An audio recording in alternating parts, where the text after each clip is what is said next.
Passport বানাতে গিয়েছেন, আপনাকে বলছে যে আপনি এমডি নাম মোহাম্মদ দিলেও এটা হবে না। আপনার পাসপোর্ট হতে হবে অ্যাজ পার ইউর সার্টিফিকেট। আসসালামু আলাইকুম everyone, this Mahmud Hasan from Oggy and tour and travels. So অনেকের একটা কনফিউশন থাকে সে ডিগ্রি সার্টিফিকেট বলতে কি, ডিগ্রি সমতুল্য যে সার্টিফিকেটটা আপনারা অর্জন করেন সেটা হচ্ছে আপনার বিবিএ বলেন বা অনার্সের সার্টিফিকেট বলেন, হ্যাঁ, but not diploma. Diploma is something else, ঠিক আছে? আপনার অনার্স বিবিএ বা মাস্টার্স করেছেন, ডিগ্রি কমপ্লিট করেছেন কোনো জায়গা থেকে, ঠিক আছে, ওগুলো দিয়ে আপনার ভিসা হবে, হ্যাঁ, ডিপ্লোমা দিয়ে হবে না। বা আপনার কোনো ডিপ্লোমা বা এইচএসসি দিয়ে হবে না, বা এসএসসি দিয়েও হাই প্রফেশন ভিসা আপনার দুবাইতে করা পসিবল না। হ্যাঁ, অনেকে আরেকটা যে প্রবলেমটা সেটা হয়তো এটা আপনাদের মাথায় রাখা খুবই দরকার।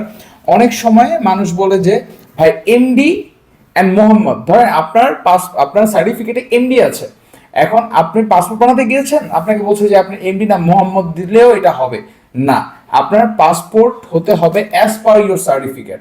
আপনার বাবার নাম বলেন, আপনার নাম বলেন, আপনার আম্মার নাম বলেন, সার্টিফিকেটে যেমন আছে আপনার পাসপোর্টে তেমন থাকতে হবে।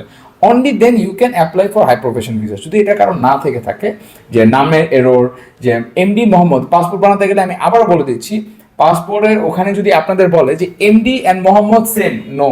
আপনি স্টুডেন্ট ভিসার জন্য যদি অ্যাপ্লাই করতে চান, আপনার আবার নোটারি করতে হবে। এই কাজটা করবেন না। আপনি যেটা বলবেন যে আমার পাসপোর্টে, আমার সার্টিফিকেটে যেই নাম দেওয়া, আমার পাসপোর্টেও সেম টু সেম, যেভাবে বলবো ওভাবে না, আপনি যেভাবে বলবেন ওভাবে করতে হবে। আপনার ওভাবে সবাইকে গাইড করতে হবে। আশা করি বুঝতে পেরেছেন।